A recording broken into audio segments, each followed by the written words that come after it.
Boy and girl are making out, right? When they hear over the radio that this lunatic killer's escaped from an insane asylum. That's not the way it goes. The boy goes for help, and the girl stays in the car, and she hears this, like, scratching sound. No, he's been decapitated. No, he was gutted with a hook. What's wrong with you? Watch out! Oh my God. You think he's dead? We can't just leave him here. Oh, tell me, little Miss Prelaw, what's the charge for manslaughter? We make a pact. Right here and now we take this to our grave. For the last year, 4 friends have kept a secret. Are you on drugs? No. Well, then what is wrong? I've had a rough year. But not all secrets stay buried. Somebody sent this to me. Oh my God. Someone knows. I know what you did last summer. Ooh. What they thought would be a new beginning Toast to us. is becoming a dead end. Somebody tried to kill you last night. We have to go to the police. If he wanted me dead, he could have done it. And the mistake they made It was an accident. There was no accident. It was murder. What if he's still alive? Hey! What are you doing here? is coming back to haunt them. Oh my God. He's after me, too. I got a letter. I got run over. Helen gets her hair chopped off. Julie gets a body in a trunk, and you get a letter? That's balanced. She's waiting for us to unravel. The wait is over. What are you waiting for, huh? What are you waiting for?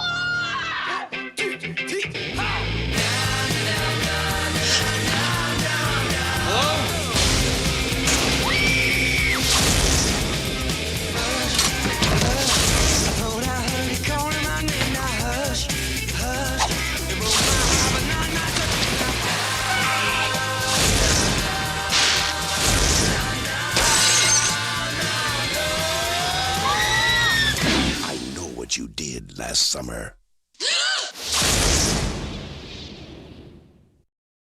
Hello everyone, this is Gaius, one half of Back to the Blockbuster, and we thought with the I Know What You Did Last Summer Legacy sequel opening this weekend that we should repurpose one of our older episodes from back in the day. It's episode 52, where myself and Mark J. Parker of the Release Date Rewrite podcast talked about the original I Know What You Did Last Summer for its 25th anniversary. If you hadn't had a chance to hear it yet, here's a good time to do so. And if you want to just go back and reminisce and you heard it already, hey, it's a good time to get familiar because this new movie seems to be a good one. So check it out. Hope you guys enjoy it. Peace. Hello, everyone, and welcome to another episode of Back to the Blockbuster. My name is Gaius Bowling, and I am joined by the best guy to go over movie anniversaries with. He has a whole podcast devoted to movie anniversaries. Our boy, Mark J. Parker. How you doing? Hello. Hi, Gaius. So good to see you. Thanks so much for asking me to come back and to talk about this great movie because this is so fun. And I'll show you real quick. I know this is an audio podcast, but at least for you to see, I have, because I'm doing a fan film for I Know What You Did Last Summer. Oh, nice. He's got the hook. Which makes me look like such a weirdo, but I swear I'm not. I'm just a nerd. Not a nerd. The reference to the hook, my friends, is that we are talking about I Know What You Did Last Summer because it actually, on this day that we're recording, turns 25. If that makes you feel old, don't feel left out because it makes me feel old too. Oh God, yeah. Yeah, to give a little behind the scenes stuff of like what I was doing with Mark, like we were recording an episode of his show first about Candyman for that anniversary, and then we segued into this, and it was kind of cool. Like when we were talking about trying to schedule it, I was like, we were trying to work out like, oh, we can do yours then, and then he was just like, well, can we just do them like back to back? And like in my mind, I was like, I would love to do that, and I was like, I hope it works out, and I'm glad it did. Yeah. So we get to like sit around for like a couple hours and nerd out about two really good movies. Talk about some great, scary, bloody movies, right? Oh my gosh! Yeah. And how funny, Gaius! I realized it today. Starring, they both have two characters. They each have a character who's blonde named Helen. And there we go. Sorry, that took a second for me to get it out. But Virginia Madsen and Candyman, and of course, the ultimate Sarah Michelle Gellar as Helen Shivers. Yeah. So everything comes full circle. Everything comes full circle. So before we get started, I know you've been on the show twice. Oddly enough, when it's been about horror movies, the first time it was about the 25th. I was 25th anniversary of Scream. Yeah. And then on that episode, I was like, hey, like when this new one comes out, we gotta try to get you back on for that. And then you ended up being on for that as well. And and then we talked about the new one. Yeah. Yeah, and I knew this anniversary was like coming up. And I think I messaged you like a while ago, and I was like, I don't know.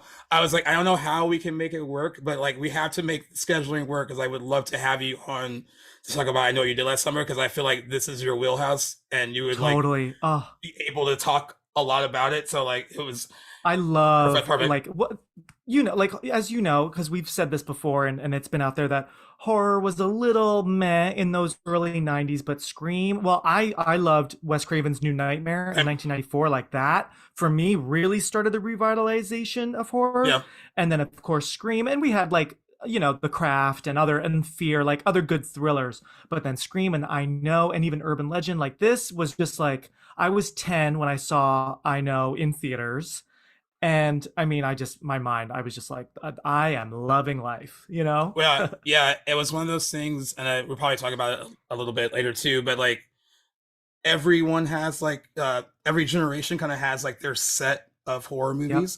So of course, like, of course we grew up watching like stuff like Friday the 13th and Halloween, but they weren't like our movies, right? They didn't come out like for us. And like in this time period where you start with Scream, and then I Know You Did Last Summer, and Urban Legend, The Faculty, like all these movies are like, even something, and it's so funny, even something like Halloween H2O, which is like what's coming out of like, okay, like we're doing this Halloween thing 20 years later, but it very much has like the DNA of these like late 90s like slasher movies, and it was like they were being made for us, like these people, guys and girls that are popping up in this, like this was our Brat Pack. Like Sarah Michelle Gellar, Jennifer Love Hewitt, Ryan Phillippe, like all these like people, like when they popped up in a movie, you're like excited that like to see them. You're like, like this was, half of them were on TV, in their shows, Buffy, Party of Five, whatever, right? Yeah. And they all were so beautiful, which I know is problematic. And nowadays we at least have some different kinds of looks, but of course everything was pretty white and like so super beautiful and thin, and but this cast was, it's funny because Scream, great cast, a stellar cast, and definitely half of them were like hot, half of them are good looking, but then the other half are just like kind of like your natural quirky like oddballs. I Know it's like pretty much 90 from top to bottom, like hot, right? Yeah.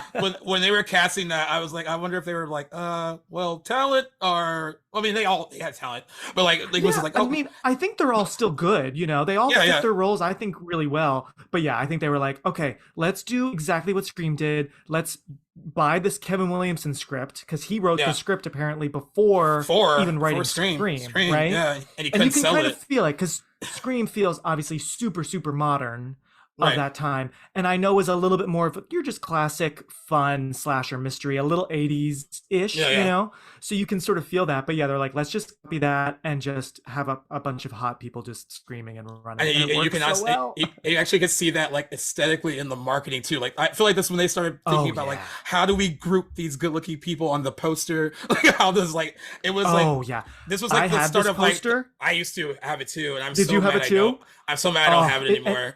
And it's a beautiful poster. They're all so blue, and the killer's red. And again, it was very, the lineup is almost just like the Scream lineup.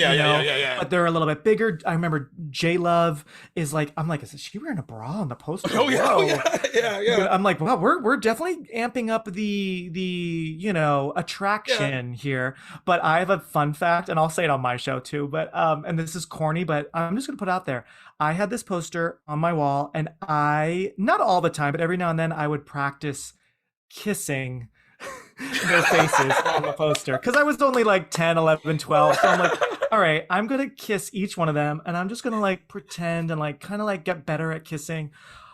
I know I'm going to regret saying that, and that's going to be so embarrassing, but I'm just going to put it out there. Yeah. You know what? A lot.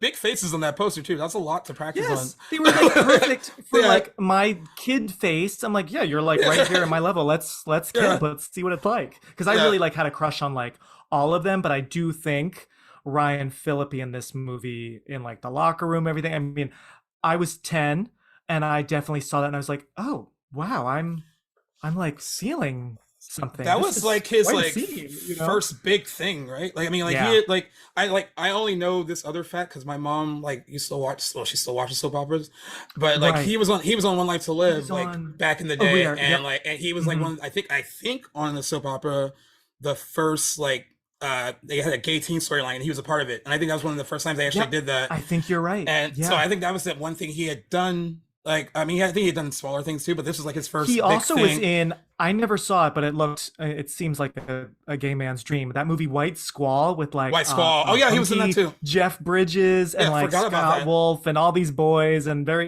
So I know he kind of because I know Jennifer Love Hewitt was truly like 18 She was years old big. when they made Yeah, this movie. yeah. She was like young. She was like, And I know everyone was very young. They're all maybe no more than 23. So they're all Right, really right. young. But I know Ryan Phillippe, it seems like he's one of those actors that comes along every now and then where like kind of like from the second he was 16, like he was like a heartthrob. Because yeah, like I haven't seen some of the older stuff, but like even in the One Life to Live stuff, like he already was being kind of given these roles of like studly teen, you know. Well, he's so it's got- funny you know, how he's some got people that- just he's got that face. You I mean, know? like it's a very totally. I mean, and like it's and you could. I mean, it's easy to tell why like he took off as well as he yeah. did during that time. Oh yeah. And it's interesting too because like someone like Freddie Prinze Jr. who, I mean, we'll talk about Right. this a little later. I think of the four is the weakest in it, but I'm not saying like not like a I'm not a total Yep, detriment. I'm right but, like, there with you. But like I No. kind of feel like he's and maybe because like the character isn't all that interesting either. Like there's a I lot think- going on there. I think you're so right, and I think that's what it is. I feel like because I rewatched this summer, kind of prepping for my fan film sequel that I'm shooting right now. It's the shoot that won't ever end. Weather keeps messing. Oh my god! But I think it'll be good. But yeah, as I was rewatching, I was like, Freddie, of course, looks good. I think he got it because of his looks, and obviously we know his dad was His dad, famous yeah. because he hadn't really done much else Much at before this all. as well. The guys were newer, the girls were a little bit more established from TV and everything. Yeah, she But, like Sarah Michelle Gellar did like All My Children. She won an Emmy for that. She- I yep, think she she did I think so- she had filmed season 1 of Buffy, but it hadn't like I aired think so, yet. too. And then she Yep. went into filming this, so she wasn't even Buffy like had huge yet. started airing. 1997 was. So- I mean, can you imagine being A Sarah great Michelle year. Gellar in '97? I know. You like, had Buffy premiered in like March, I want to say, Yep. of '97. A mid-season so she replacement, shot season 1 before I Know, right? Yeah. And so she probably shot I Know, thinking like, I don't know if Buffy's picked up, because I think this was shot like in the spring of '97, very soon Yeah. after Scream came out, right? Oh yeah. But yeah, you have Buffy, you have I Know, and then you have Scream 2. I mean, like the trifecta of like, oh, I just love it. And I- it's a great, even greater time for it because, like, you have season, like, people have already seen season 1 of Buffy by the time this comes Yeah. out. This movie opens, like, I mean, arguably season 2 of Yeah. Buffy is when, like, Oh, I'm you know, mhm. that took off. And, like, so she was taking off in, like, so many different places. It was like a Totally. really good time to be SMG, I think. It's amazing. Yeah. Yeah. And she loved, and like, what's cool about her now is like if you follow her on Instagram and stuff, and she talks about like Mhm. these movies and stuff, like, like we've talked about on your thing a little bit, like, oh, like like the thing that bothers me the most is like, so I know Leprechaun's not like great, but like Jennifer Aniston doesn't really like, she doesn't really like talking Yeah. about it, right? And it's so cool when Yeah. like you grow up with movies like this, and you're hoping that like the people that did them like really enjoy doing them, or like they still kind of hold them up to like, hey, yeah, I did this thing and it was successful. I'm glad I did it. And I Totally. think all of them have been like, hey, this was like it came out at a really good time Yeah. for all of us. Like it was like, Oh yeah. it really, I think like it made, I mean, Jennifer Love Hewitt was already a star. Sarah Michelle Gellar was like on her way, but like, I think like having the movie come out when it did, and then it doing really Mhm. well, Mhm. and then it made like, we talked about it with Scream on like the last one, like, that Scream was a hit, right? But it was like a slow burn hit. It opened Right. low. It opened really Right. low, and then became like a word of mouth thing. I Yep. know You Did Last Summer was like a hit out of the gate. Out like- of the gate, right? Like I think 3 weeks at number 1, I believe. 3 weeks at number 1. This was the first time, as like, I remember being young, the first time I actually paid attention to box office, because I was just like, I was just yeah. I was so excited that it was like number 1 for like 3 weeks. It got knocked off of number 1 in this 4th week by Starship Troopers, oddly enough. Fun, another great movie. Oh my gosh. Yeah, yeah. Wow. But yeah, it was like a really, uh when we did the screen episode, we were talking about like how important that movie was for the time it came out, and then Oh yeah. I can make an I want to make an argument that like this movie is also important in its own way because yeah, Scream was a hit, right? But it could also easily been a fluke. So like it could have Hmm. been like, hey, this is not gonna really. This one thing did well. Who knows what's and like the people that made the movie, like some of the actors have talked about how like the studio barely messed with them while they were filming it because they were like, it's a Right. small little investment. Like we don't know what's gonna happen with it. Yeah. Um, I know you did last summer becoming a hit was like the proof that the industry needed like like these kind of movies are like back and here Yeah. to stay and like then they started of course Yeah. like a fucking conveyor belt just started making a bunch of them Yeah, then it kind of became a little like overkill slightly, although I was yeah totally yeah into it. But I could see, I mean, this was also at a time that I do kind of miss, but I understand it's crazy, where like sequels came out within a year of each other yeah or less. Scream 2 yeah came out like only 51 weeks after the first one, right? So yeah and then I Still Know came out about 13 months after this. I remember that came out in November and I saw that in theaters as well. And I'm just going to let everyone know I actually don't hate the sequel. Yes, there are some total dumb moments. yeah I think seeing on the karaoke machine, I Still Know What You Did Last Summer, that is pretty rough. But I do appreciate the sequel because it does what a good sequel does. New location, even though it shouldn't have been the Bahamas or wherever they go. Yeah, I think they went to the Bahamas. oh yeah should they go to just the Bahamas stayed yeah Yeah, they should have just stayed. I mean, I know the first one takes place, this one takes place in North Carolina. They should have just yeah gone to like, I don't know, Florida or up to Maine or just like a different seaside area for vacation. I don't know about this whole story about Bahamas and then getting and the if you know capital of basic Brazil if wrong. you Like, know ugh. basic geography it's like oh Yeah. wait that's wrong I remember sitting Yeah. in the I know we're talking about the first one but I remember sitting in the theater like next to my friend and she gave that answer and I was like I'm not the capital like I was Yeah. like did they write And I then was it's like like they write that distracting wrong because then and you're yeah like, I was like that's either really bad right? writing or and then when they like the twist I was like all right I guess I would assume Yeah. that someone like Julie James would know the capital right now Right, I know. You're like, these are educated college kids. yeah Julie's a smart girl. I know yeah that if you're gonna do that, that reveal, that part of the twist needed to come much sooner. Like by the once they way, got there, it's like, wait a minute, what? I'm assuming whoever wrote that when they were at their keyboard thought that was the most brilliant thing that could come up. They're like, oh, no one's gonna get this. We, And meanwhile, yeah, we're just like, what I will say about the sequel though, it has some good chase yes. talk scenes in it. Like Brandy, I think Brandy Hmm. has like a really good one. Like, Yeah. I think where she I like have to when she give like it up jumps for off. this Yeah. franchise because yeah, Brandy has a good chase, and we know Sarah Oh Michelle yeah. has Has maybe like the best. I mean, again, 97 had some awesome back-to-back chase scenes. Kevin yeah. Williamson, thank you for giving us this, and then Gail's chase scene in Scream 2. So honestly, are they the last really memorable chase scenes in Chase scenes. slashers Yeah. since then? Right? I I'm trying mean, to think of like they're not as common because anymore. like even in that time period, right? If you have some good ones in Scream, there's great ones in Hmm. I know you did last summer. Hmm. Tara Reid has a great one in Urban Legend. Yep, that one's Like fun.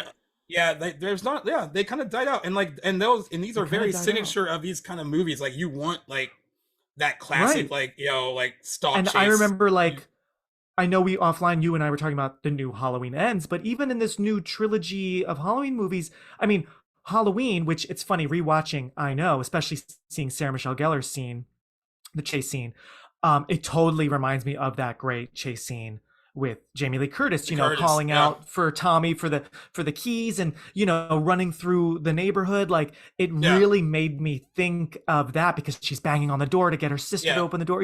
So Kevin Williamson was showing us again his love for the original Halloween. I mean, which because do he like, love, it's like I think he has said on record that it's his favorite movie, like Halloween, or either Yes. one of his favorite movies, and you can actually tell Right. that there is like Oh yeah. in that whole scene, like if you're watching it, you're like, oh, this is very Laurie Strode esque running Oh, across the totally. street.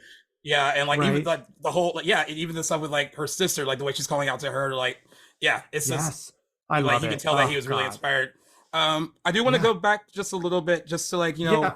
what was it like for you when you first saw it? What was your experience with it? I mean, I know that I will just say that like this is at a time when you can't really go see R-rated movies by yourself. So I remember me and my friends having to like ask these like cooler older people in front of us, like, Nice. hey, can we say that we're with you? And like, this is like a much more innocent time when you could do that. Like, hey, and then not like have them be like, no, weirdo. or we so should be funny. we should also be worried too, like to ask like random like adults, like, can I go pretend to go to the movies with you guys? Seriously, honestly, I'm surprised that hasn't become a horror movie yet. Like, I know. teens asking some random guy, you know, for movie tickets, and then something happens, right? It's a pretty good concept. But so that's funny. So then, did the strangers get tickets for you? Yeah, they did. That's you could great. pretend like you're with us, and like, you know, of course, when we got in, we separated from them and then sit with them. But I had to do Totally. that. I had to do that 3 separate times. I actually saw this movie 3 times in theaters. It's like it's on my Wow. it's on my list of movies I've seen 3 times in theaters, and I always like name all the like quote unquote better movies first. I always start with like, Right. oh, like I saw The Departed 3 times, like all these other ones, and I get to the last one, and they're like, oh, and I Know You Did Last Summer, and I always get like a side eye, like, wait, you saw that 3 times in theaters? Like, yeah. Hey, I would not give you side eye. I'm jealous. Because I'm pretty sure I only saw this once in theaters. Maybe I went again. It's hard, but this is the second DVD I ever bought. The first DVD I bought in like 1998 or 99, whatever that was A Bug's Life. But number 2 was both I Know and I Still Know. I got both on DVD that day at the store. So there you go. Nice, double feature. But yeah, so it's great, right? I mean, it's so good. You have to at least appreciate the sequel for some good, because that's what I was saying. It changes location, it ups the gore and the body count, which is good. And, you know, the fisherman is scary. Ben Willis is scary, no doubt, in the first one. But I think he's scarier and more violent, more like crazy. He's angrier. He's angrier for sure. He's angrier. Yeah, he's gone through a lot. He's gone through a lot, but he's very upset. Yes. Yeah, he's pissed. You took his hand at the end of the first one. You know, is getting you, right? Yeah. But yeah, my experience from what I remember seeing this movie, because the first Scream is the only film in that franchise I did not see in theaters. I had my friend and my neighbor at the time spoil everything for me. She even spoiled The Killers. I was like, oh, I don't know if I was supposed to hear that, but okay. But I still loved it. But so I know, you know, now I'm on total horror train. I'm seeing that in theaters. So I remember I went with my dad, and this was at a time when he would sneak in the video camera because he knew that I loved these movies. So I don't know if we went opening weekend. I have a memory of the theater wasn't that crowded. So I actually think we waited a couple days, because luckily this was before spoilers and social media and everything, thank God.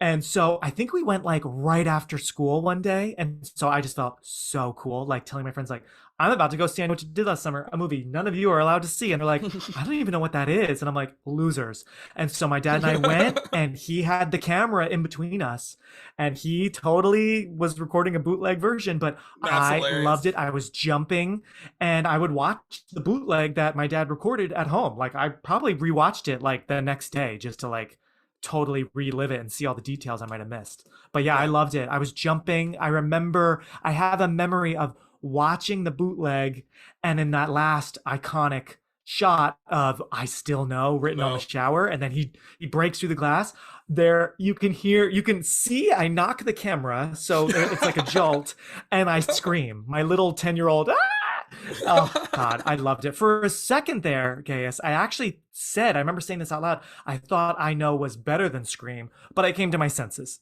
Don't believe that, everybody. I came to my senses. I love them both, but we know Scream is definitely superior. But yeah, I love this movie. I'm so happy you saw it 3 times in theaters. I am jealous for you. Like, wow. I think what it was like, I think like you, I didn't see Scream in theaters. I actually saw it at a friend's house, like on VHS. And I remember seeing like the first trailer for this movie and being like, oh, we're getting like another one of these kind of things. I was like, all right. And then of course, you know, then the marketing, it's just like, oh, like Kevin, like at this time we know Kevin Williams' name. It's like, oh, this guy made Scream. Like, we have to see this. And I remember they said like from the creator of Scream, which was sort of like a hot topic, because I guess the Weinsteins didn't want that, blah blah blah. Yeah, of course, because they're, you know, glorified bullies, and like, you know, they like he's ours, and that's ours. That's their train of thought. Totally. I remember like that, and then also I think too. I mean, I paid attention to celebrities and stuff like that when I was that age. Oh yeah, but I think it was like knowing at least with 2 of them, like I watched Party of Five, so I was like very familiar with Jennifer Love Hewitt, and then of Right. course I had already been watching like Buffy at that point, so it was just like, all right, these two people I didn't know. I mean, of course, I didn't Freddie Prinze Jr. I only knew, even at that age, I knew that his dad was famous and like knew through my mom and like her talking about it. But the other two didn't really know that well, so it was just. But these two girls at the time were like, I mean, huge in my eyes. I guess they were huge. I mean, they were huge. Oh yeah, they were definitely pretty, like it girls. It's pretty amazing the casting, you know. So I just remember being like, all right, this looks fun, and like there's some people I recognize, and it's from the guy who did Scream, and I'm gonna piggyback off of what you said. As after I saw this, 3 times in theaters, I actually thought in my brain at the time that it was better than Scream, only because I felt like I was having more fun. And then, of course, later when I was like, Scream is a much smarter movie. There's a lot more going on there. Like, I know You Did Last Summer reminds me of like Prom Night from like the 80s. It has that same kind of like vibe. Which is, that's so funny you say that, because I think of it as that as well. Because it's, I mean, I know Prom Night, someone's kind of coming back and wants to revenge, but also Prom Night has a good chase scene. I forget what her character's name is, but the redhead who actually ended up marrying Michael Crichton in real life, that actress. Random fun fact that I've learned on my show. But that also has a fun chase scene throughout the school, which, I mean, come on now, right? And like, we need more school too. chase scenes. That chase scene is really long, and like it plays well, but it's super long. But like like I Know You Did Last Summer has that kind of same aesthetic. It really is like an 80s slasher movie just made in the 90s. I mean, it really has like that same kind of like.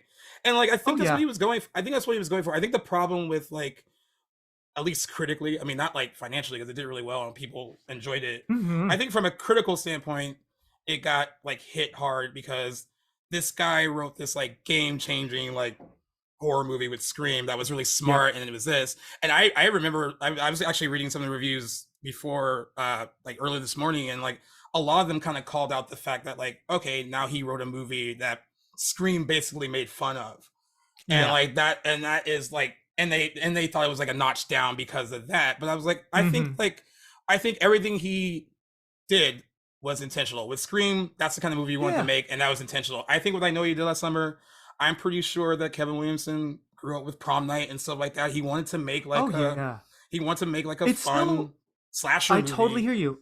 It still feels like a love letter to slashers for sure. It's just it's not really critiquing them. It's just completely embracing that kind of thing. But I really think it's a good mystery. I think what might have hurt it is it's something I love. Did you ever read the book that it's based on by Lois Duncan? Yeah. I read it after. Me too. And I was like, this is a completely different beast. Very different, right? Very different. It's not nearly. I think one person. Does anyone even die in the book? I don't think anyone dies.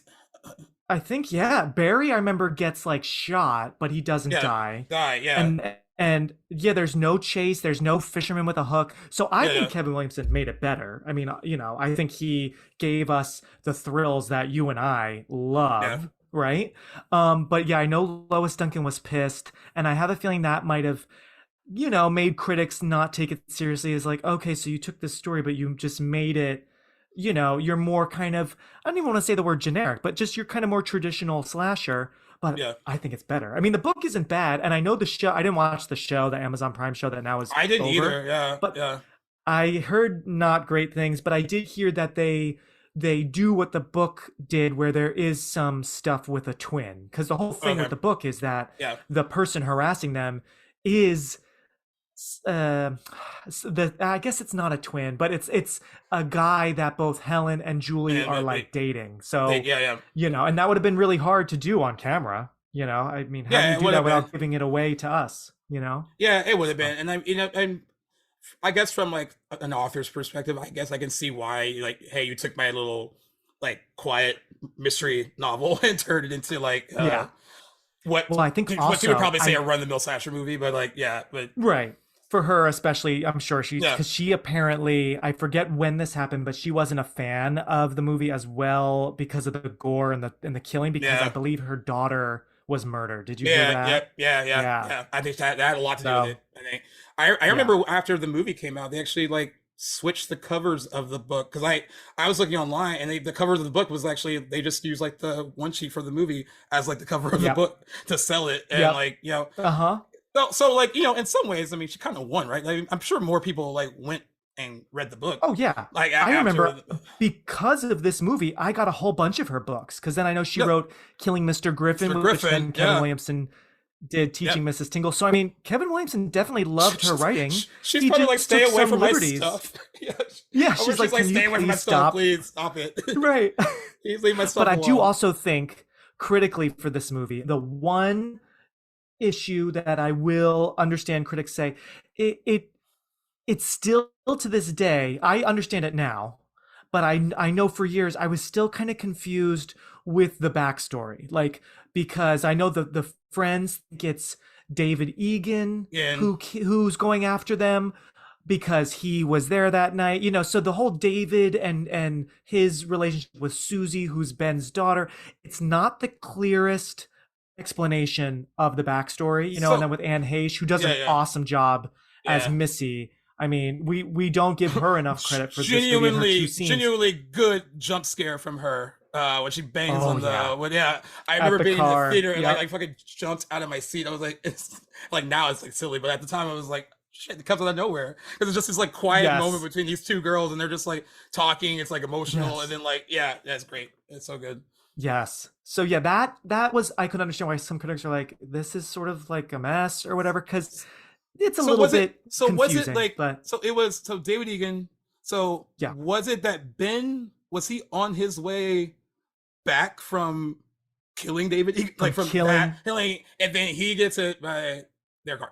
Yes. So I almost feel like if this movie is ever remade, they should almost just make it in chronological order. So it should start, because what happened is David, and I only know this because I had to recount the story in my script for my fan film, which is called Your Last Summer. So I know it now well, but I definitely had to like rewatch the movie, which I've seen 20 times, and then like even do some wiki just to make sure I had it. So David was dating Susie Willis, and in the summer of 95, so 2 years before all the events, all this madness, he was drinking and driving and gets in a car wreck, and he lives, but Susie dies. And that was on 4th of July, 95. So then a year later is when this movie picks up. July 4th, 1996. That's when Helen is crowned the Croaker Queen, which I love. And she's so like badass. And so that's when David, I do love that the movie starts with that beautiful, creepy shot of the waves and the cliffs. And David's right there with that I love you pendant, like spinny thing that the killer uses. And so that's him thinking about suicide. It's a year after he accidentally killed his girlfriend. But so Ben is on his way there to kill him and get his revenge. Then of course our main four hit him, dump his body. So it's all Ben, but I know they think it's David. And then there's Billy Blue, which Anne Heche talks about, which I'm like, who? And that ended up being like Freddie, like Ray, right? Because he went to go see. He went to go like see her, which is confusing, because then later towards the end, Julie then sees him on the boat, which I think says Billy Blue or something. And that's what she's like, oh my god, it's you. And because going back to what you were saying, how Freddie feels kind of the weakest, even though I think he does well. I think it's his character, and I have a feeling it's because they wanted us, and it works for a bit. They wanted us to think. Yeah, they wanted the boyfriend, like Scream. They wanted us to think, oh, another bad boyfriend. Because his character is kind of on like the fringes, right? He doesn't feel like he quite fits in with them, even though he's dating her. Like he doesn't really quite. Like, Barry, Ryan Phillippe is definitely in it way like you more. almost wonder why they're friends, because like when this all falls apart, I mean, I guess it would break that kind of friendship up, but like even when they're kind of friendly with each other, it doesn't feel like. Even with Ray, it doesn't feel entirely friendly. It's just like Barry's just like, I feel like in my mind, Barry's just like, you're dating Julie. That's the only reason why you're here. Like that kind of totally. Like, Barry attitude. From the get-go is a jerk, and you can tell like when you rewatch it, you're like, okay, this friendship is really just Julie and Helen. And they just happen to have their boyfriends. Like Julie probably is Yeah. like, Barry's like kind of an alcoholic. Why do you hang out with him? Like, why are you dating Oh, him? totally. Because I mean, Yeah. once they dump the body in that that opening it truly is awesome. I love how they're talking about going back to Candyman, urban legends, the hook, Yeah. man. They're talking about that on this beautiful shot at the beach at night, and then of course they're drinking. They hit Ben Willis, and as Scary Movie said famously, "We hit a boot." I always think of that when I see. I love that too. When I see this, but Shannon Elizabeth's even the delivery on way that's so great, dude. Oh, Her little it's- line she- delivery. Oh my god, we Classic. have to. So good. But even the way Ryan Phillippe, the way Barry, when they dump the body in the water, and then they're like, we take this to our graves, we make a vow, and Julie, of course, is really the main one being like, no way. He is violent with her. I Lashes out remember at her. that Yeah, well. Yeah. Yeah, like he almost like chokes her. He's like, you say it. So Yeah. So yeah, Barry from the get-go is kind of like that Travis guy from Friday the 13th. You kind of know, like, there's no way you can get out of this alive unless you really change in a year. And we know he doesn't, because then he he's doesn't even more. And of an I guess what I took from his character too, and like I don't even know if it was meant to be this way. I always viewed him as like he was the most angry and like kind of, especially the year after the event and all that. Probably because he was the most scared of the bunch too. I mean, I always thought that like he was just that angry and upset because like he didn't want like the repercussions of like whatever was going to happen. Like that was probably why he acted out the most out of all of them. He had a lot like going for him. I mean, so did Julie. Ray Right. seemed to sort of be like just destined to be like a local fisherman, but like I know Barry had the whole scholarship or whatever. He's the athlete, Yeah. So Yeah. it makes sense that he would be so erratic, but and then it's sad then when a year does go by and Jennifer Love Hewitt she like her mom says, she really does look terrible. Awful. And then poor Helen is just working at the Shivers store, like she's not going to New York to be an actress. Like I am impressed that this movie, we do feel for them in a short amount of time. Like everyone, most of them are not what because you remember when it's summer before college or whatever. I mean, wow, like the world has so many possibilities for you, and so then to see them a year later all so different, it's a bummer. It's sad. And they really do a good job of like the whole contrast from when you meet them a year before, where they're all like we're at the pageant, everyone's so happy, and like there is a clear difference between like even the way they look and all that stuff too, compared to like that next year where it's just like like Julie has like bags on her eyes, like she doesn't look and like her she's hair is so flat.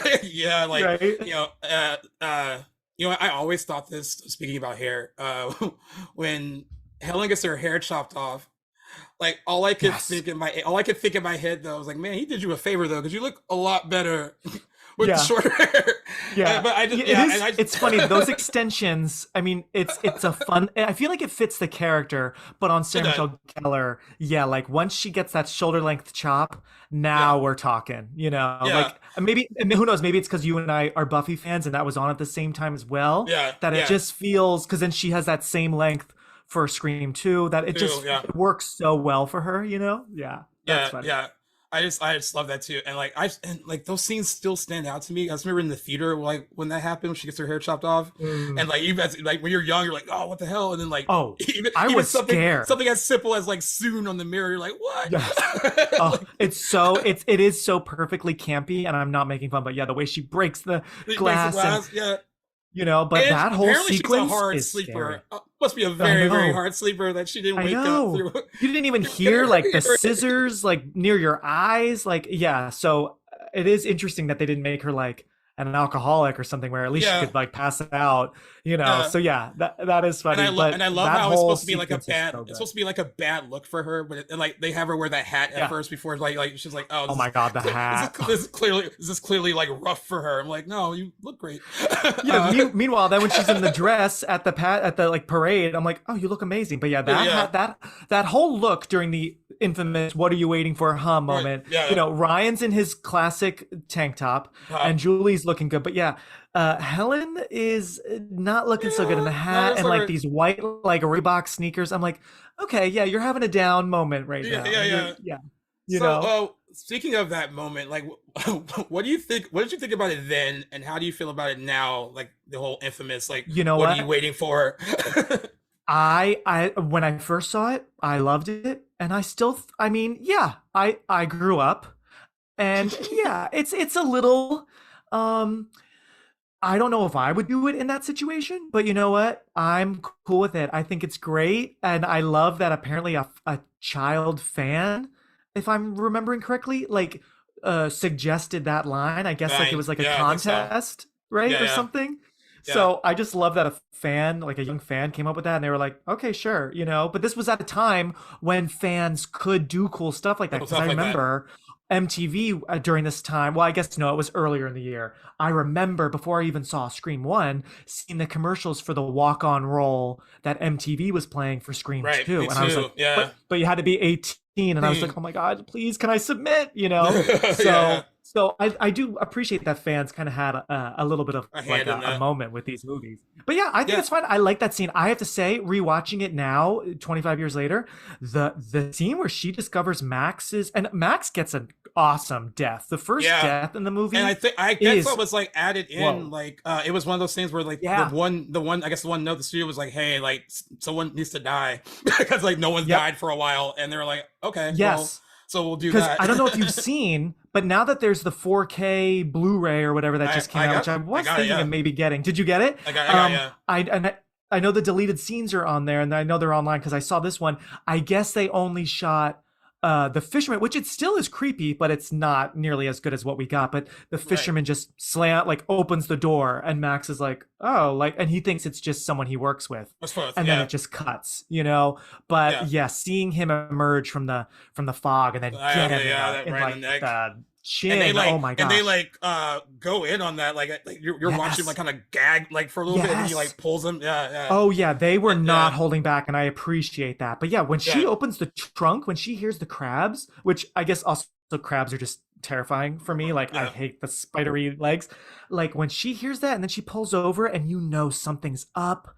You know, because again, I don't think this movie gets enough credit for its score and the camera work, because that camera's moving. It's you know, it's and also so a it moves beautifully with her. shot movie too. It's a really good looking movie. Like it, I don't think. It And gets I enough love credit for that any either. movie, especially horror, you know, like how we were saying with Candyman and Scream 1. Some of the sequels, like Scream 5 didn't give me enough sense of place, but I love how this movie, you know where they live, you know this town, we get enough shots of like the life here, and I love that. I love a good sense of place because you don't get too many nautical seaside slashers. So this is pretty cool that like, yeah, I feel like I'm right there with them in this cute kind of little fishing town, you know? Yeah. So yeah, I just love when we see that body with all the crabs, it still works for me. And It she is has like freaky. a genuine grade A horror movie scream. Yes. Like Jennifer She Love is a Hewitt scream good- is like, it's like, it's weird because I know she was young when she made this, but it's like, it's guttural in a way, like almost like a little girl would scream. Like it sounds like it's very like she gets to this place like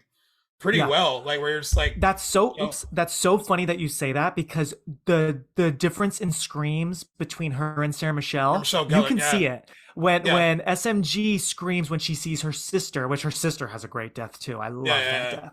But when she finds the body, her scream is a little bit more of like a young woman, whereas J Love it's more of that, a little bit more childlike, and it's innocent. And I mean, it works because you root for her. And that's her character. That's her character too, right? Like she is the innocent one of the bunch.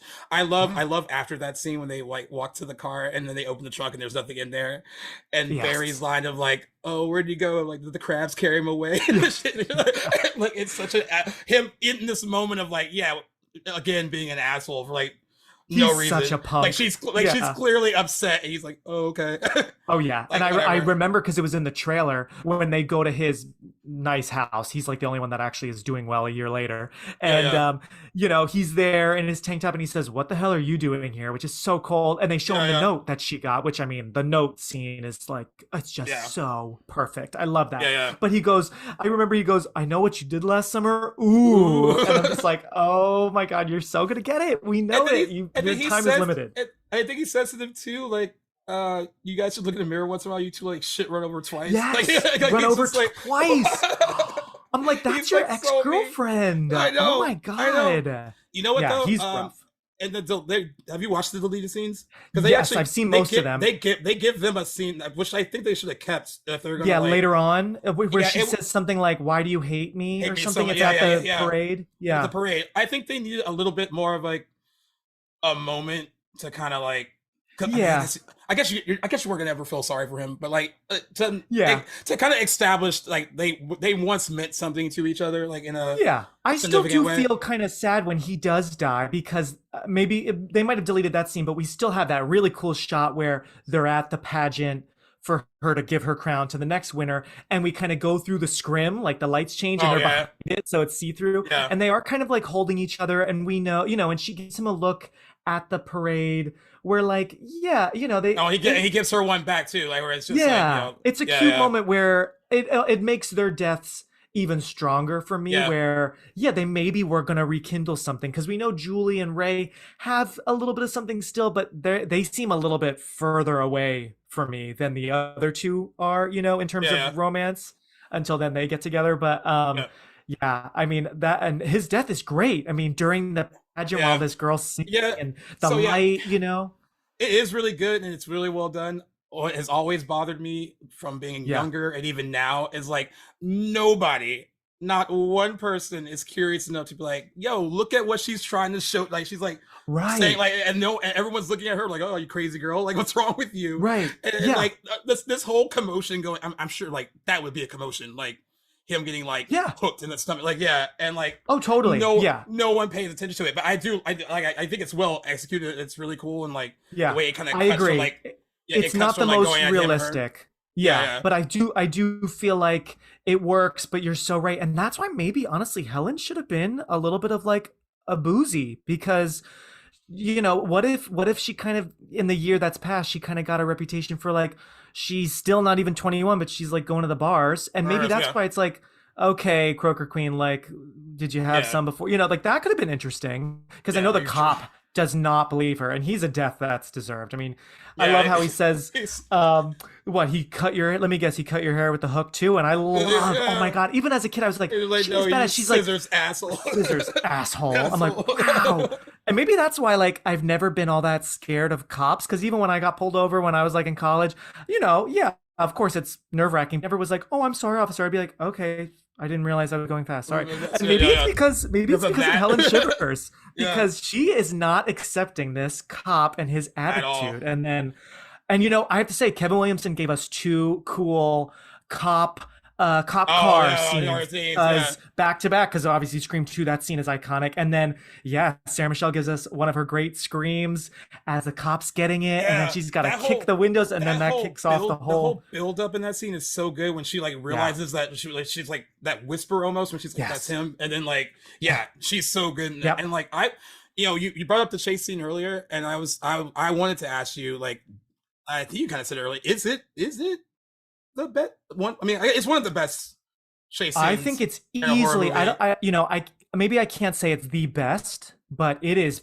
for sure. I mean, for me with slashers, at least, the three best chase scenes we've talked about. It's Scream 2 when Gail's doing that awesome run in the school, which is great, and then it's Prom Night, another school chase scene. I mean, I know there are more. Yeah, like I know Halloween. But like Halloween still isn't as long and like elaborate as those other ones. So I personally feel like this chase scene is definitely top tier, if not the best. It's one of the, I mean, she's running all through town, then she's in the store, which the store is terrifying. I know it doesn't make sense that all of a sudden he's under the plastic like a mannequin. But it's so perfect, right? And then she's flying out the window, and she really is giving us Buffy. Like, she will not die, but then just because she didn't keep running, she stopped and she turned around, and then he's there amongst the tires, which is just such a twisted scene that she gets it as this parade of people partying just goes right by just a few yards away, right? It's like, it's iconic. And that she's in a dress and that she's barefoot. I mean, it's just so good. And like I said, it's such a great little send up to Halloween, to banging on the door, hurry up, it's iconic. I had a friend at the time, also a big Buffy fan, and I remember because like this comes out in October, and then Scream 2 comes out in December, and I remember my friend was like, after we saw Scream 2, and he was like, seriously, just watch like my favorite girl die in 2 movies this year. Like, she couldn't make it to the end of like both of them. I was like, I know. Totally. And like with Scream 2, I kind of like got the idea just based on like watching TV spots and stuff. I was like, they're only showing her in like one kind of scene in one Yeah. outfit. I was like, Yeah. I feel like she's gonna get it. It's funny. I wasn't that savvy enough then, but yeah, when you look back at the trailers, like she's only in the one outfit, which is funny because she's in the great like movie class, the film class scene. Yes, so yeah, they could have yeah. shown more of that, but I have Yeah. a feeling, I feel like that was actually shot later. I think if I remember correctly, like some of the classroom stuff was not part of the original shoot or something. So maybe they Yeah, just and I didn't know, have the and I know footage. she was also doing Buffy at the same time. She was going Yeah. back and forth, Back and forth. because she just wanted to. She didn't care what she did in Scream 2. She just wanted to Yeah, like. I love that. Like they like the excitement, which is probably funny because we'll probably talk about this because that movie turns 25 in Mhm. December. Yep. The excitement for all of young Hollywood that wanted to be in that second movie. She's yeah. like she has said like I don't care what you give me, I just want to be in it. Like even Oh, if I have yeah. this like one Drew Barrymore-esque thing to do, I'll do it. And that's Love what it. And she what she did. basically is. I mean, Jada's opening is the best. I love that opening. But yeah, then Cece, then Sarah Michelle has a great moment as well. But yeah, these filmmakers were really toying with Buffy lovers because on Buffy, I mean, she's unstoppable. But now Right. we have two great Scream Queen back-to-back roles where she doesn't make it. You Yeah, know? and I also remember uh, at the time too, like for a lot of us, when it came to Jennifer Love Hewitt or Sarah Michelle Gellar, a lot of people were picking one or the Yeah. other. They were like, you were either Team J Love or you liked SMG. And I had Yeah. a friend that loved Jennifer Love Hewitt, so he was like all like when I admit when I first saw this movie in theaters, I kind of like checked out a little bit after Sarah Michelle Gellar dies. I was like, oh, I mean, oh yeah. I was like, funny. Yeah. I was like, man, this isn't nearly as like fun. And I remember my friend at the time know. being like, yeah, my girl makes it all the way to the end. I was like, but at that time it was like you picked you picked one or the Yeah. other. At the time it was like you're Jennifer Love Hewitt or you're Sarah Michelle Gellar. Like which Yeah, one do you isn't like? it funny how there was like such a divide where there isn't that with like, you know, Gail versus Sydney or anything No, like not at all. this? Because what I think that calls to is this is just such a good mystery where the girls spend a lot of time together, which I appreciate, especially as they get older. It's not so much about the boyfriends because of course they're exes, you know, a year later, but Right. the girls are, you know, they even do that Angela Lansbury quote, you know, when they Yeah, go yeah, to talk yeah. to Missy, like they are investigating together. So it Right. is a really good like friendship and team. And and like you said, there is actually some emotional stuff in the car. Oh, You yeah. know, why aren't we as, you know, what happened to us? That Like kind of you could thing. tell that they were like we were talking about like I wonder who's friends with who. You could tell that those two girls were friends, and Yeah. maybe like that you know they met these two guys and like the guys kind Right. of just Oh, like yeah. were like thrown into They have the a mix strong of like bond. yeah they've already had a friendship Yeah. and I think the guys got thrown into the mix because they just Mhm. were dating them and Right. they do kind of establish that and show that with them a little bit. I mean Yes. for a movie that some people would say doesn't give that much credit, it's just like a slasher movie. They do try to like Right. show Oh, yeah. what this event did to some of them and like how it I affected them. appreciate in the sequel they do have a maybe she got paid for it. They do have a picture Oh, of picture of her, Helen yeah, yeah. in her. Right, I remember that, and I like that because that's something that the Scream sequels didn't do that much of. They didn't really. So like Tatum I know, becomes like I an know in the afterthought. last one. like Yeah, Dewey. I I know. feel like Dewey should be mentioning Tatum more. I mean that was his sister, Right, and then Sid that was doesn't even Sydney's have best like a friend. picture of Tatum or Randy or I mean like Hallie was awesome in Scream too. Like so yeah, there wasn't always the true, you know, and I know like Halloween does it where like yeah, we're not I kind of like when it can be super quick, a picture or just a mention of their name, you know, to Right. those that didn't make it, you know. So Right. I do like that at least the second one does know that Right. Helen was an awesome fan Yeah. favorite, you know. And Yeah, and sure. arguably she probably has the most fun part of the two. I mean like Yeah, I think so. I think she and Barry have the most fun roles Yeah, I for mean, sure. like, They have the most to do. she gets the iconic You know? chase scene. I mean like Oh, not yeah. to take anything away from like Julie running around on the boat, but Oh yeah, the boat. I have to say, I love the boat stuff. I love Yeah. how she's going deep into like the bowels of the boat, and then she finds the bodies, which Oh, is again both her friends, like yeah. so Halloween. It's like so it's just 80s, like you know. awful because I think Helen falls. What did she fall first? And then I she think- puts her hand down. Yes, I think that's on what it is. Barry's Helen's face, body, yeah. and then She on puts the her hand on face, Barry's which I face. love. Yeah. I love that so much, Gaius. It's so perfect. It's so like it's almost cheesy, but I'm in it. I love the hand on the face. Oh, And it's so good. and it's just too because like I don't know if it's like on purpose, but like Jennifer Love Hewitt, she has to react to both things, right? So her scream is just like there's this one thing that happens, and she's kind of getting over that, and then like this other thing happens, she's like fuck, like it's almost like it's like so and much. And then when Ben Willis, opens the latch, and then he looks down at her, and then she does another like, I mean, she is a great scream queen. Like she's shaking as she's screaming, like her poor voice. My God. Yeah.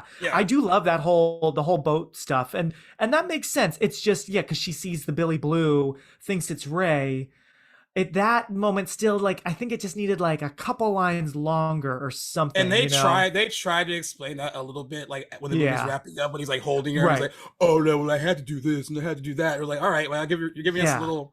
You have to give us this exposition, but it's like really weird. Yeah. Right. I'm like, okay, we need that explanation, but it kind of comes too late. And also it's again so short because it's like, okay, so then you went to Missy. I assume he went to Missy because he was feeling guilty, but then they like had a little bit of like flirtation because Missy that's what it seemed like. Like she seemed like she was like enamored by him, the way she talks about him. Yeah, she's like Billy Blue. Yeah. Like, so I think there just needed to be a little bit more there. We sort of lost it with that, but So did Ben not go after Ray to maybe set up Ray as a scapegoat, like because he didn't do anything to him? So I always wondered like if that was like I mean, I want to believe there's a bigger reason than just the script being like, oh, you have to suspect Ray, but like I wonder why he didn't go after him. You bring up a great point that just got my gears going. I do kind of wish, because obviously this is a mystery, who sent the note, who's killing us, right? But the reveal isn't. I mean, I think Muse Watson as Ben he's a good actor. He's creepy. Really he's very like raw and rugged, and like he works well.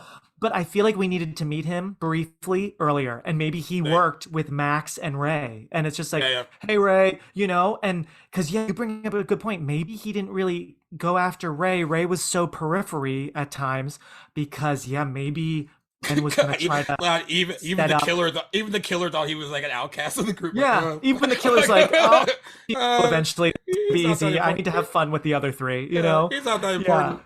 But I think what we needed to see was a quick little mention, a little like, hey Ray, like give him some work to do on the dock. And then later we realize like, and then maybe when she runs to him after she's like sketched out by Ray, he could even say like, Ray, or something just to show us that they like know each other a little bit, like even just briefly. That might have made it a little stronger. But I do think he's a good bad guy, and he does have more to do in the sequel, for better or worse. Both of them really. Freddie Prinze Jr. does more in the sequel, even though still he's not on vacation with them. He's still like a supporting character. He's still on the fringes of like that relationship. Yeah, they're like, okay, we'll use you in the poster. You're in like a couple scenes, but you're not having all the fun. Sorry, can't quite have fun ever. I thought I love like the kind of comedy and like the drama of it, like when like they go to his house and he basically is saying like all this stuff is happening to them, and he's like, well, he's after me too, and he's like, I got a letter, and they're just like, what? He's like, you got a letter. And that also was another thing. I thought it was weird that we didn't really see his letter, like, but I guess that was, again, we're supposed to be thinking at that time like he might be lying, he's up to something, right? But honestly, they really push it a lot, because I just remember like the scene in the bedroom where they were like trying to like, they're all talking about what they need to do to like draw him out, and he's the one that's like, no, let's just like forget about this, like, and like they're basically like, no, we can't, like, especially Julie. I do love when like she's like, no, you have the parade today. She's like, no, I'll go with you. She's like, no, you need to be there in case he shows up. And she's like, I don't want him to show up. But he's even on the outside of that, where it's just like, why are we doing this? Why can't we just try to like forget all this? And at this point they're like, well, we can't, clearly, like, they're like, hello, this person, whoever it is not letting us forget it, like, right. And the way and honestly, the way they're all on the bed after they said like, this is what we're gonna do, like, what's it gonna be, Ray? And they all like kind of lean back, and he's like still like, fuck, I'm still on the outside of like this foursome. Like, it's like, it's, I like looking back on it now, like I don't think I realized it so much when I saw it when I was younger, that like, he shouldn't even be there. Like why is he there? Yeah, he's very much just like tagging along at times. Or in that whole scene, I mean, they kind of are, especially Barry is like thinking he is the killer. So he's either there to be a suspect or just like, back row, like, come on, Ray, Yeah, but I mean, it works. Barry's even mean to it too. Is that when they like see the picture in the yearbook or something like that, and then he's like, "Oh, so that's the guy," and he's like, "It's hard to believe that's the guy," and then he's like, "Well, his face is a spiral of the road, dumbass." Like he's just so mean. Yeah, I know he's got some great lines for sure. Yeah, he really does. Oh God, nah. And it's funny too. Like in real life, of course, Sarah Michelle Gellar and Freddie Prinze Jr. end up getting together. I love that they're going strong. I love it. Yeah. And someone pointed out, like I didn't even realize this while watching it. I think someone online or someone posted it somewhere. Their characters in the movie only exchange like one line where she's like, she says, when he's telling the story, she says, I don't think so, Ray. That's the only time they actually talk to one-on-one to each other. Totally. They're in a few scenes together for sure, but they barely ever actually acknowledge each other, which is so funny. Ray and Barry have more to do. Obviously, Ray and Julie. But that's funny how that worked out. But I love that they're 20 years strong. I think she posted earlier this year. Yeah. Yeah. I remember at the time, like if I was like in my brain, I was like, oh, she's going to end up with that Ryan Phillippe guy. Because they're like, I know you do us. They do. I know you do something like Cruel Intentions. Yeah. Yeah. And like, right. And they look so together, but nope. So fun. Also, I didn't know this either until I read up about, oddly enough, the 20th anniversary for Cruel Intentions. They were talking about Reese Witherspoon said that when she first got the script for, at the time it was called Cruel Inventions at the time, she was actually visiting him on set of I Know What You Did Last Summer. They had already been like they had already been like kind of seen each other already. Oh, that's funny. I didn't realize that. I didn't know it went that far back until she like, she did like an interview with like Entertainment Weekly, and she's like, yeah, like when I first got the script for Cruel Intentions, we were talking about it. Like that's how long that movie they were trying to like do this like updated teen version of it. And she said, yeah, I was visiting like Ryan on the set. I Know You Did Last Summer. I was like, what? So they were already a thing. They really did go way back. Yeah. Wow, that's amazing. And I love the two of them. That's sad when they broke up. I remember I was like, what?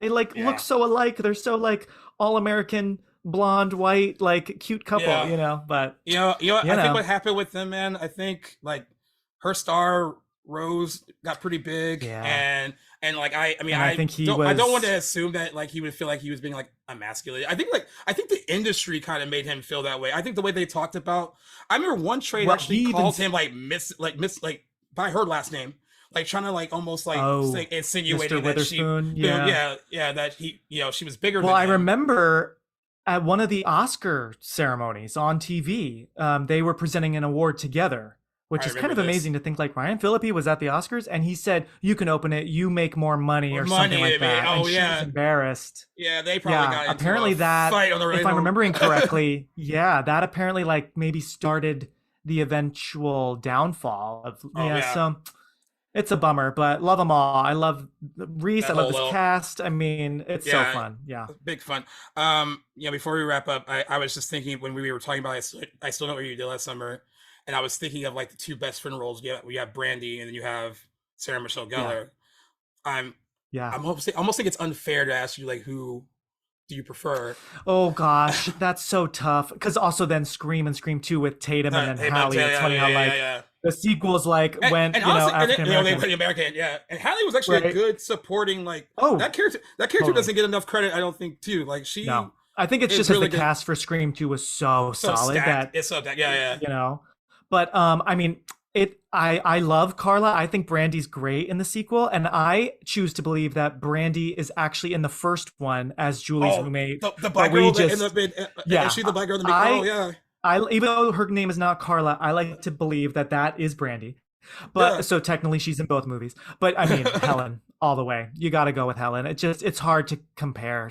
She's just so cool and vulnerable and badass and beautiful and Yeah, totally. I will say. And on that note, I was gonna say, sorry, guys. On that note, it's already 6. I gotta go. Oh shit. Okay. Do you want to? wrap? We can wrap it up or whatever you want. Sorry, I just realized. We'll totally wrap it up. Thank you for being on and talking about this. I mean, I think that's why we went long because it's impossible not to talk this long about this. We kind of could keep stuff. going, right? But yeah, 25 years strong, and it's still probably one of our favorites. And like, it's fun to look back on it and revisit it. And like I said, I reached out to you a long time ago. I was like, you'd be perfect for this. I will probably reach out to you again for Scream 2 because you'll probably be perfect. Yeah, for let that. me know. So Let me yeah, know. you make this very easy. So thank you so much for being on. Thank you, Gaius. This was so much fun. And sorry I had to wrap it up early, but you're No, you're good. amazing. You're This is good. fun. Thank you. Thank you.